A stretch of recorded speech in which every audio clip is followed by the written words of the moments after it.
And a good afternoon to everyone. Hopefully, everybody's having a good day, staying nice and warm. Uh, I know it's been absolutely chaotic over the last week with the winter storm coming through and just everything.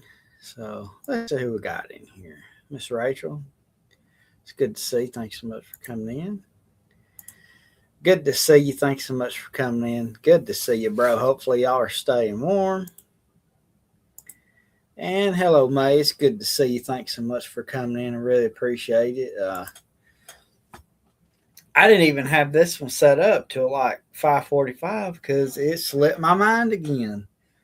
Uh, I've been in here watching the Mountain Monsters. They've got like season 2 through 4, and I was just kind of watching them and I got into it, and Autumn's like, "Hey, it's 5:30. Are you not getting ready for your live?" And I was like, "I forgot." So uh, we got her set up. We're on here. That old bridge that was the cover. That's where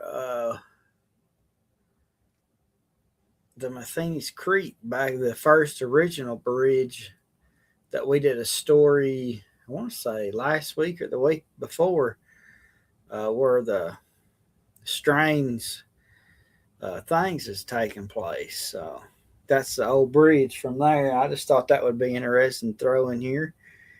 And we had a viewer submission, I want to say pretty close to a week or so ago, January 19th. So it's not 10 days ago. Uh, had that come in, and welcome Face to Ace. I appreciate it. Good to see. Hopefully you're doing well. Had the story come in, and uh, it's a personal story from none other than our awesome sister, Niecy Blair. They've been sending plenty of stories, and I absolutely appreciate it. I love the stories that they send, and yeah, clearing snow and trying not to freeze. Dang right. Welcome in, Jana. Good to see you. Thanks so much for coming in. Supposed to be cold in the morning, even worse than it's been. Like really super cold. I dread it. I hate the cold, but it is what it is. But so we've got that, and then I wanted to read the story that I didn't get to read last time, called "The Missing Boy and the Pale Man." And something else I worked on. I know y'all saw the post where I drew that picture. I was at work. We were snowed in. Couldn't get any trucks. There was nothing to do at all. So I sat back here with a cardboard and wore out marker, and I drew that picture, and I've got it in there in the by my lunchbox up against the wall. I may frame it one day and hang her up. Who knows? And then I got out in the shop and made this. And I know it just looks like a chunk of wood with a hole in it, but I'm actually going to be using this. This is for readers, especially older ones, that have a hard time, holding the book open because it's hard on their hands. Well, that's what this is for. Helps hold the book with one hand, makes it easier.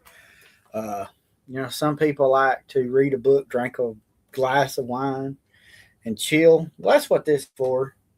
Uh, I actually saw that on Etsy, Temu, something, and I was like, I can make that. So I went out in the shop and made it, and going to be putting that thing to use. So that was neat. I always loved making tiny projects like that. And other than that, we hadn't had too much going on. We've not been going anywhere and doing anything other than just work, grocery shopping, bill paying, back to work. That's all we do. It's too cold to be out doing much. it got warm enough today where Hope washed towels and we hung those out on the line that I had put up since our dryer broke. So got those hanging out. Normally we don't really get to use it because it is so cold, but we got a in the restroom we got a little shower curtain rod. We just put clothes uh, on a hanger and just hang them up. Have a fan going, they'll dry. But nothing like clothes on the line. They come in good and fresh. So got those in just before it went dark. So uh, anyway, guys, I appreciate y'all coming in here last minute. Like I said, it almost slipped my mind again about the Thursday live, but luckily I had Autumn remind me. So just kind of, I don't know, taking a little rest break last week. Cold and I don't know, you just kind of get overwhelmed with things sometimes, and I just needed that break. But we're good. We're back to it. All I have to do on this week's video is throw some pictures in it, which I'm working on. I had already started working on that last week. It's going to be an interesting one. Very, very interesting one that I found digging through the Historical Society website, where I actually found a few stories. And this one really blew my mind. It was an experience a boy had back in the late 1800s. And you guys will just have to listen because it's unbelievable. Back months ago, our awesome friend Dixie After Dark had done a channel video about giant Native Americans. This one has to do with that, and a first-hand account that took place with a young boy about 10 years old way back in the 1890s, 1880s. We found that, and we got a video going together about it. It'll be out Saturday, and y'all don't want to miss that one. And then coming up this next week, I'm going to be working on another one. And everybody knows the story of Old Green Eyes at the Chickamauga battlefield.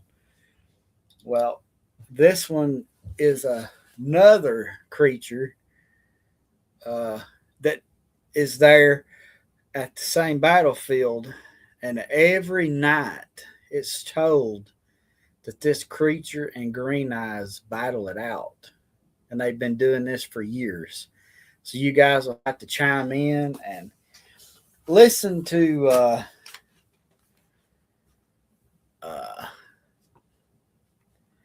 what's going to be taking place. But welcome in, Karen. Yeah, we're back at it this week.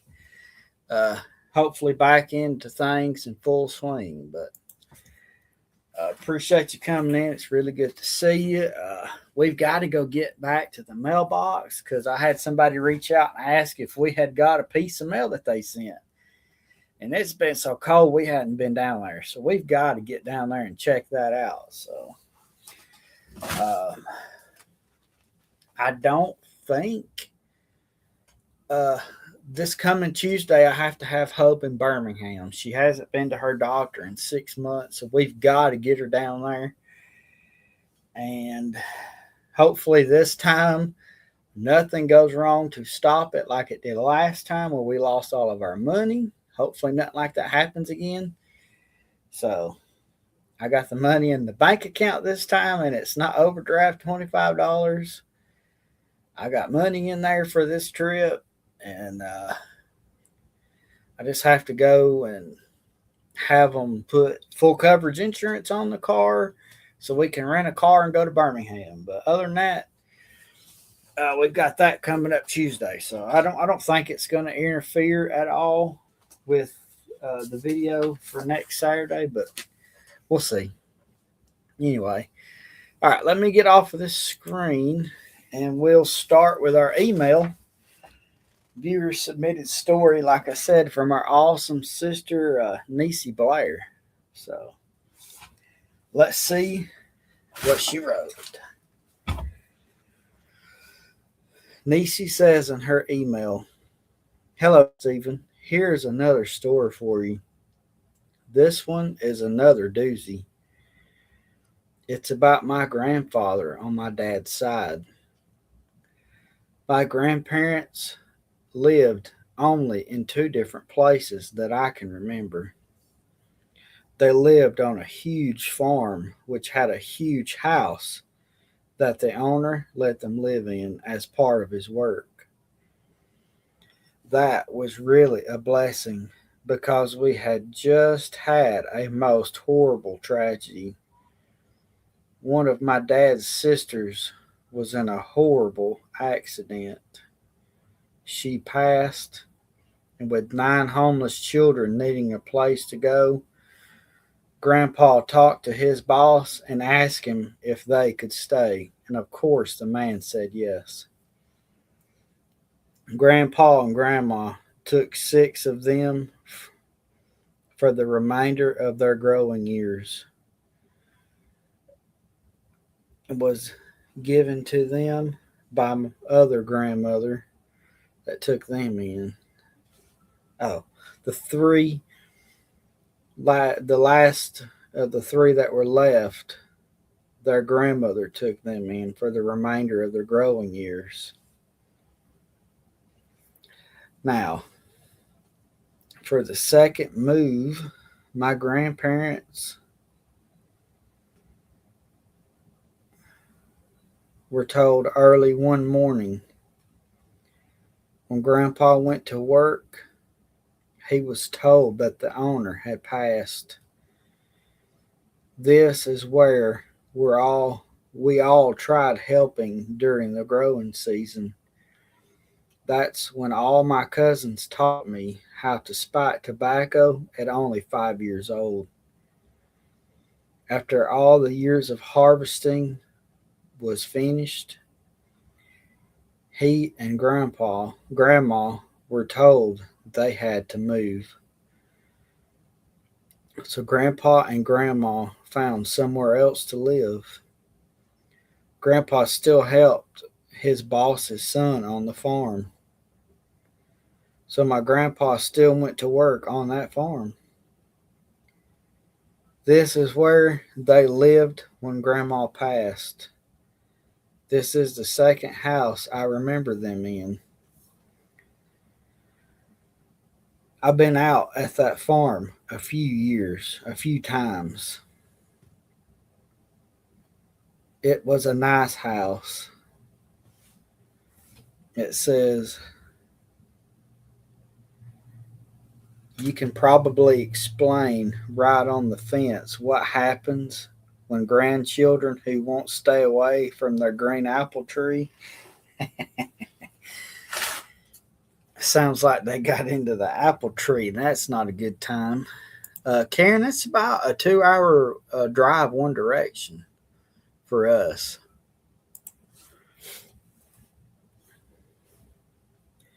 Then, after a few years, we lost Grandpa. This is the first house they lived in again when I was born.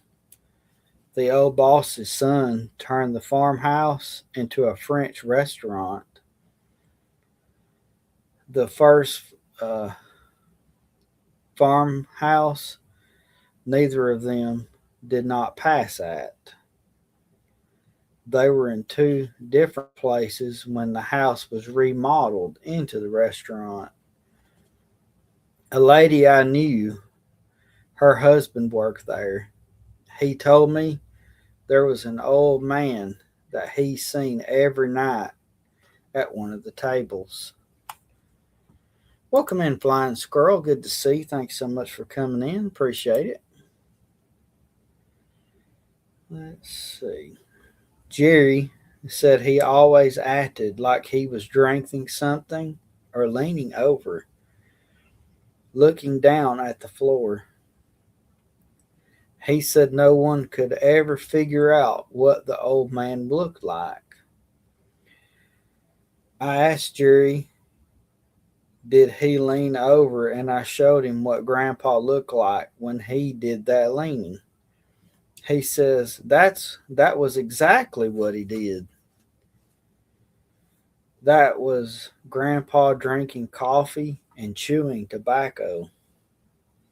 Jerry said they all thought he was a ghost, but what confused them was the little movements he was making. He told us that cleared all of that and was satisfied. So Jerry says my grandpa had been getting him a little nervous. This one particular night when he was closing, he said, I'm finally going to have a good night without seeing the old man. So he finishes his work, closes up, gets in his car, puts the key in, turns around to back out, and he sees the old man sitting in the back seat in the rearview mirror. Not knowing what else to do, he starts home. One eye on the road and one on the old man who is sitting in the back, not moving, not staring ahead, or grinning like a possum. But when he reached the bridge heading into Glasgow, the old man disappeared. When he finally got home, he told his wife he could not step foot back at that restaurant. He didn't even go back to pick up his last check. She had to do it. I told David about this, and at the time we did a little ghost hunting. So we went one night and caught a picture of not Grandpa, but Grandma watching us from the window. That was all we got. And it was Grandma because I could tell the way she was standing with her arms crossed. After we moved here, one of our cousins, who we had told the story to, started here to see us. She had looked down and took her eyes off the road briefly, only to hear a voice shout out, "Look out!" She missed a car that was in front of her turning into a driveway. She was convinced Grandpa saved her life. Well, my goodness. Isn't that just the strangest story? Imagine working for a man on a farm, and then when he passes away, you help finish up the field, and then his son tells you got to get out of the house and find some other place. And then when the old man dies, the house was turned into a restaurant and he's seen there. How crazy is that? Just wow. What an experience. And then to have the old man that passed say, hey, pay attention. And when you look up, you're able to have enough time to avoid a car that stopped in front of you about to turn. So, man, I love that story. I'd like to say a special thank you to Niecy Blair for sending that in. Boy, we sure do appreciate it. All right, let's get on to our last story. This one's called The Missing Boy and the Pale Man. A sudden disappearance of a small boy brings out a search party through the snow and muck. They follow his footsteps. The case and tracks go cold, but one inhabitant comes to bring the next one to appear. The location is a remote, snowy log town far from any others. It's the apex of winter, and it's the foreboding silence after a snowfall. It says I'm half Native American and grew up in an isolated town that boasted an impressive population of 96 people. In my beliefs, as well as my community and family, there are no benevolent or malevolent spirits here. Some are human, others are not. Many go unnoticed by people, blending into the background. Some are retold as stories, legend, and cautionary tales, while others become notoriously known on the internet, like the Skinwalker and the Wendigo. Welcome in, Miss Betty. It's good to see you. Appreciate you coming in. Good to see you. This is my story about an encounter with a malevolent spirit. I honestly do not know what I saw and felt, but I know for certain that there was a strange, unworldly aura that surrounded a young boy's disappearance within the community, leaving us with more questions than answers. Whether or not you believe my story doesn't change anything, unfortunately. The boy is still missing and presumed dead and has been well over a decade now. Extra extrasensory perspection. Oh no, that's not what I'm reading. Calling where I live a rural town is putting it politely. We are extremely remote. The nearest town was well over an hour away. In my town, most of its inhabitants belonged to the same tribe. It was a small logging town tucked deep in the mountains. Everyone knew each other, and everyone knew the same local superstitions and stories. There were quite a few unusual stories surrounding the forest in our town, some of them involving inhuman spirits. I had explored these forests since I was very small, probably too small.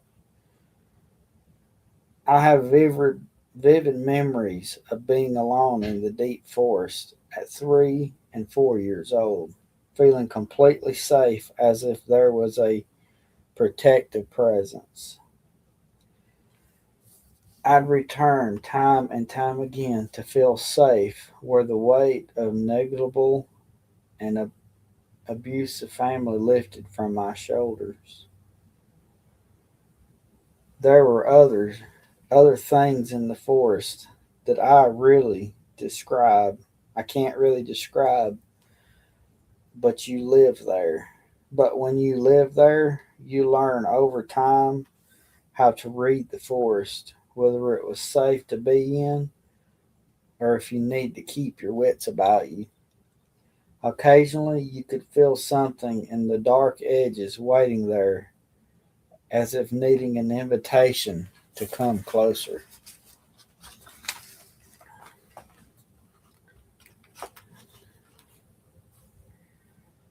Sometimes that dark presence would follow many times when I was older and riding my bike along the old logging trails. I felt it. There was always this familiar but unsettling feeling.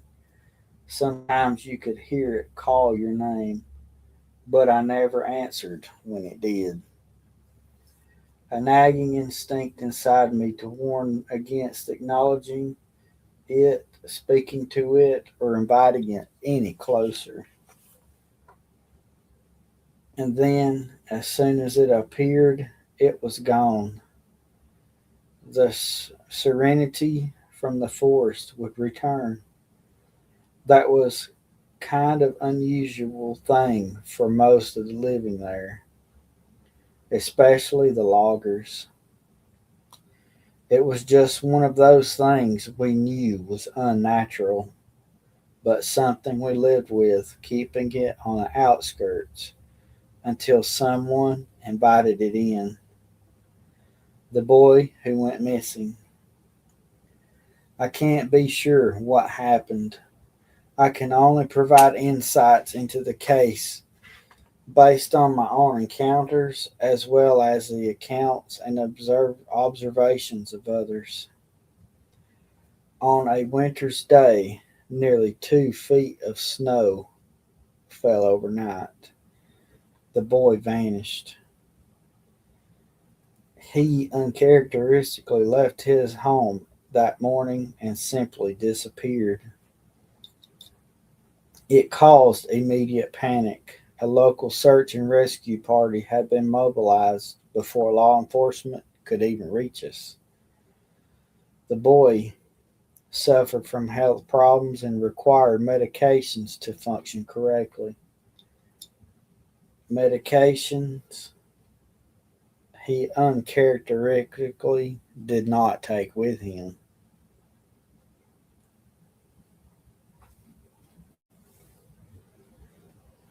Mm,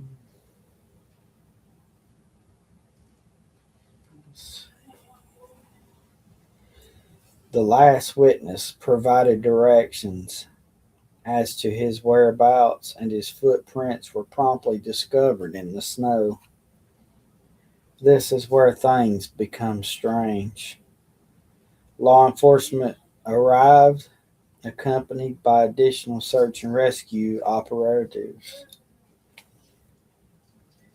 They brought along search and rescue canines, ready to sniff out any signs of the missing person. Additionally, they came with durable terrain gear such as snowmobiles and climbing equipment that were ready to conquer the challenging landscape. This is where things become, let's see. Law enforcement followed the boy's footprints off the road and through the terrain that had extreme difficulty navigating through, even with all that gear. In some cases, it was impossible to get through, yet the boy's footprints persisted on for miles until the search and rescue operatives noted something disturbing. At some point, seemingly out of nowhere, the footprints were joined by the footprints of someone or something else they described as long strided that looked as if they were leading the boy deeper in, and then both sets of footprints vanished for miles in the snow, like something pulled them into the sky without even a trace. Several miles, a stationary team that had gone ahead in the boy's direction of travel radioed that they'd found his footprints again and could validate them as his by the unique designs of the soles of his shoes. Again, the same thing happened. The footprints started as his alone, but they were later joined by something else before vanishing once again. The search began in the morning and went on well into the night. It wasn't until the next day that one of the boy's shoes and his hoodies washed up where the river emptied. They found they never found his body. Shortly after, he was presumed to have succumbed to the elements, but some the search efforts persisted for an extended period.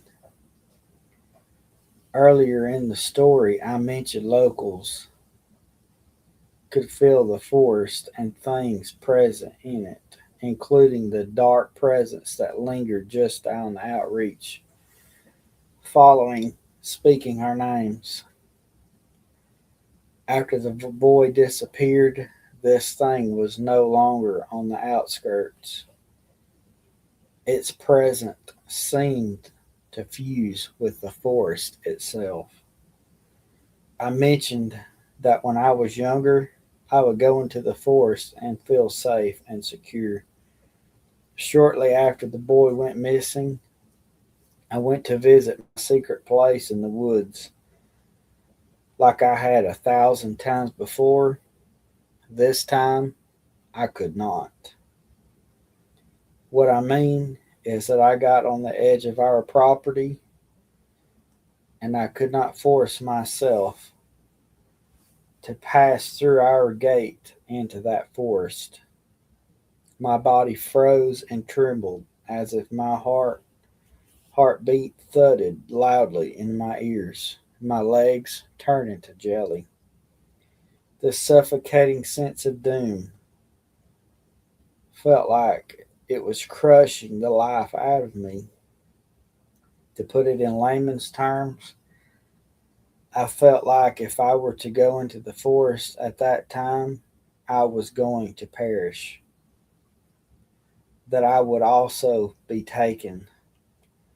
Those words were being forced into my brain from something I could not see, but felt from that familiar, nauseating feeling. My instinct immediately recognized that familiar entity from my childhood, asserting its presence and needing no one's permission. It made the forest change from feeling peaceful and alive to sick and decaying, a stagnant place where no light could reach anymore.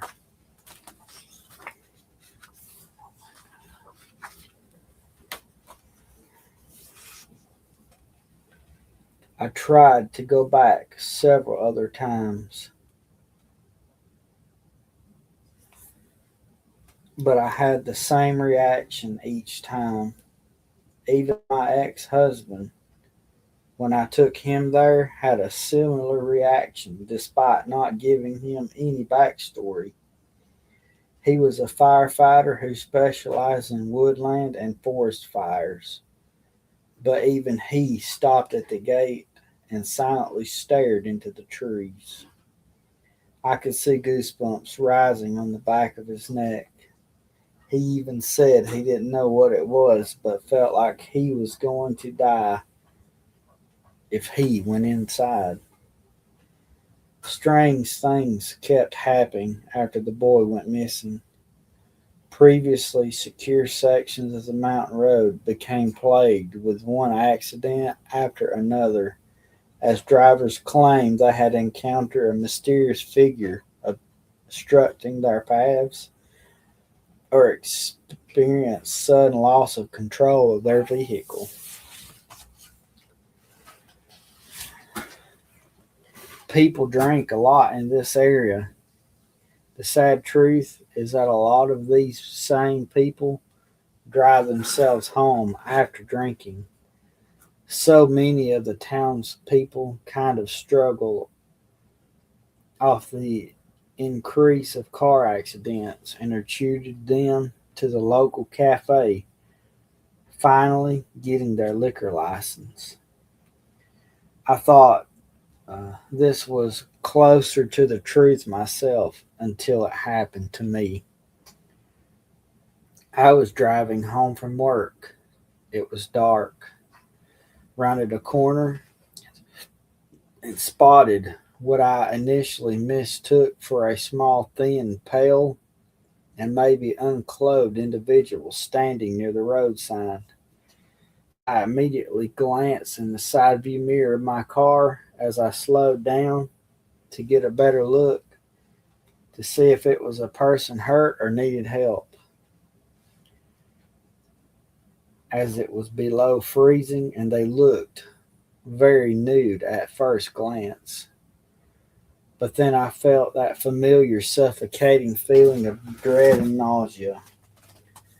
What I saw I sometimes cannot accept.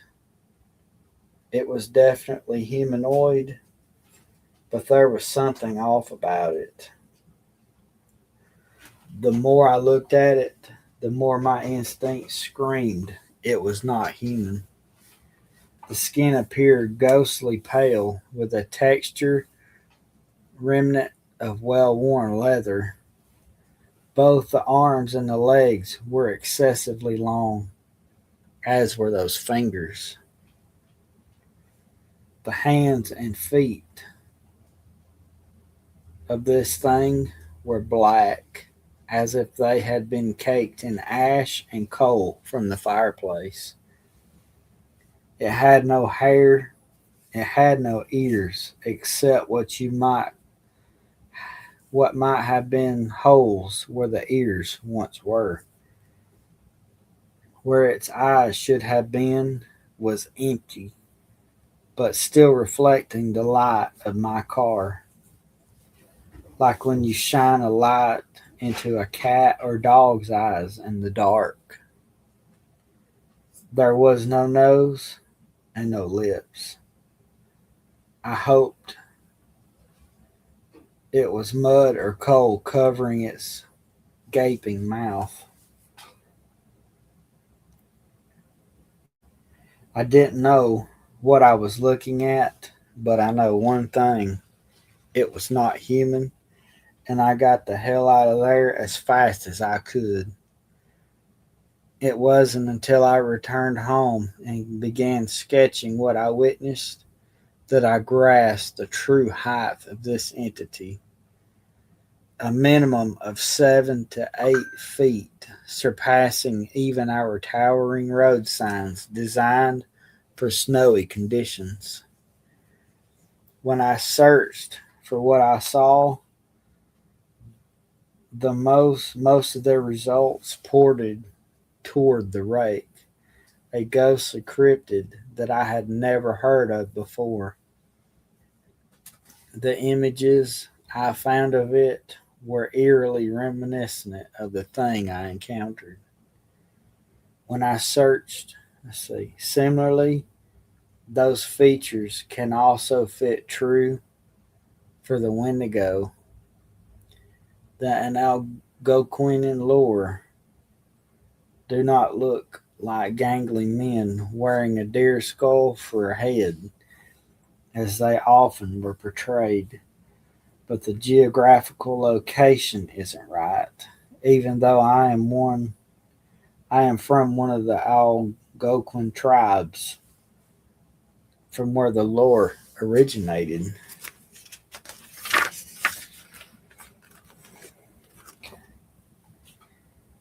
I've since moved out of my childhood hometown, but this entire event is something that has stayed with me in the back of my mind since then. I don't know what happened to the boy. I don't know what the thing was that I saw, but it definitely left an impact on me, those who encountered it. The forest, once a place of solace and comfort, became the darkest place of fear and anguish.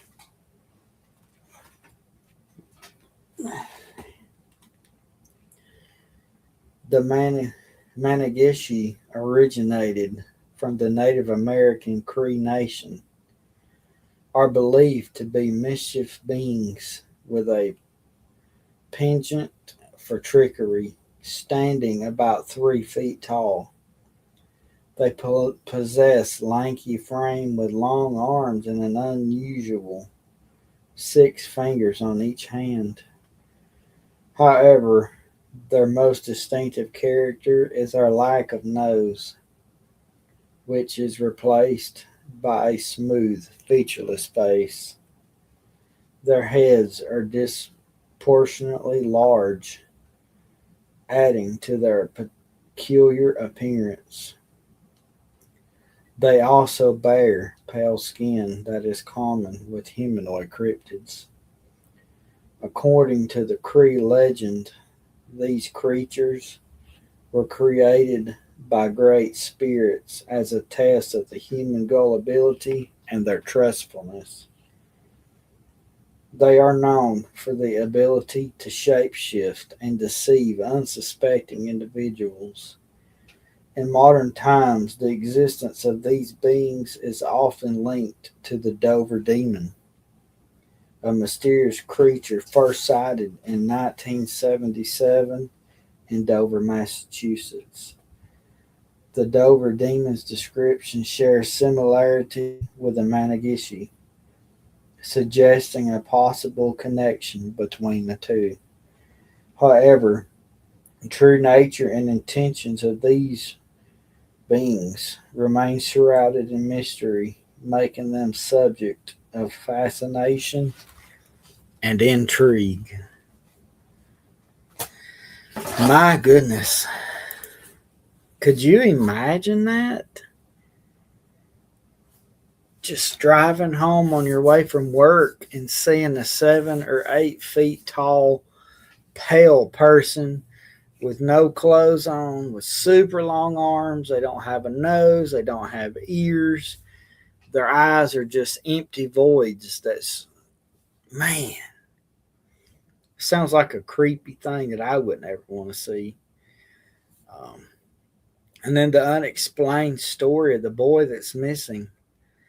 How in the world could his footprints go missing for miles and then pop right back up as if he jumped that far? There ain't a human alive that can jump that far.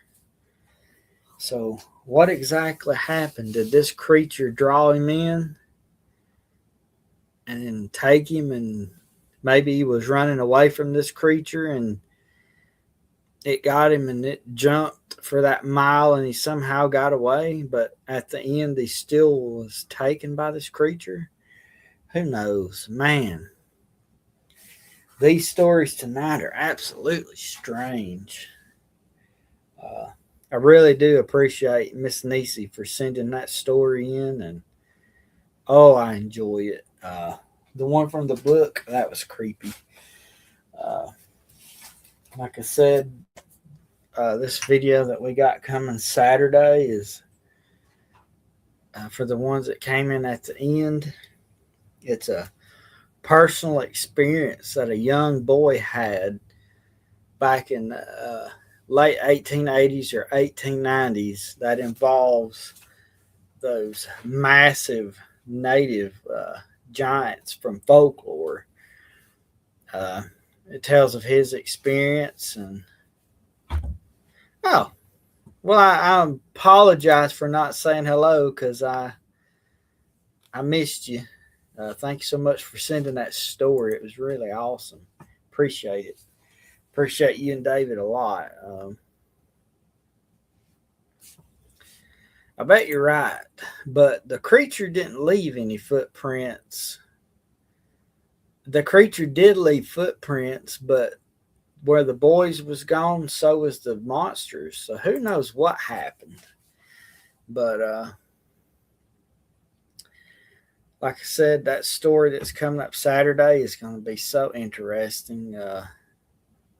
It gets into Native American folklore, and uh, the story uh,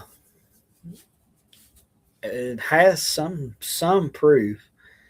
And I got the story from the local historical Facebook page, and I want to say the great granddaughter of the person that experienced this had written a book, and she was on there. Somebody had asked if they'd ever heard of the story, and uh,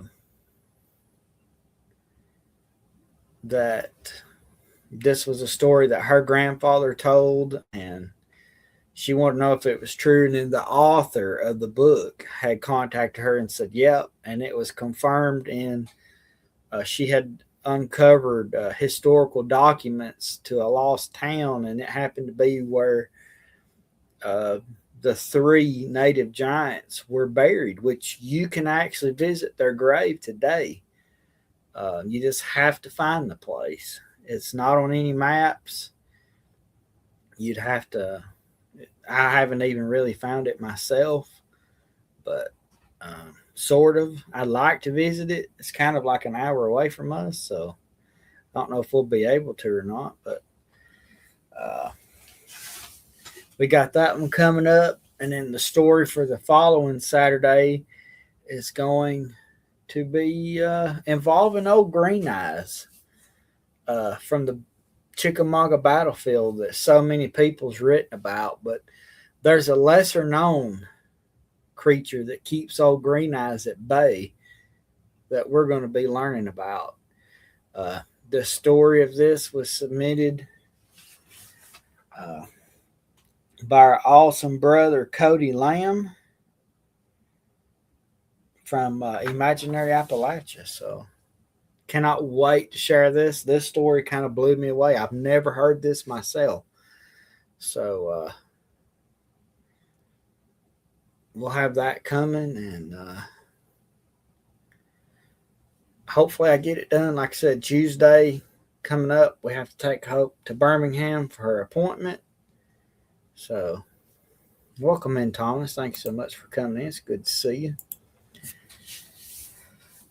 Like I said, the money I have the money in my bank account this time. I don't have to borrow, get a card or nothing. So we shouldn't have problems with that. And I called the rental place and they're holding a card. The only thing I got to do is go to my insurance company and have them do, like the insurance to cover the car. Other than that, we're good. So, hopefully we'll get that over with and get her to her doctor. And she needs a little tweaking on her medicines and stuff, but not much. It's not been too terrible. We just, in the last 6 months, we've had a change that they haven't been able to account for, and they'll make some fine adjustments to her stuff. We'll get her A1C a little better than it is, and other than that, she's in great health. She's absolutely bored out of her mind because of the cold weather. She can't go out and do nothing. But anyway, we appreciate y'all coming out tonight. Like I said, I know this video was not set up in advance like normally. I forgot that it was Thursday, and Autumn reminded me, so I came in here and run real quick. And I was trying to figure out what I was going to do. And what better to read also Sister Niecy's story, and then the one I ended up having to leave off last time because we didn't have enough time. So turned out pretty good, I thought. Some really creepy stories, but I appreciate you guys coming in here. If you guys have anything that you story-wise y'all would like to send, here we go. Right here, simple. Myers Tales of Appalachia at gmail.com.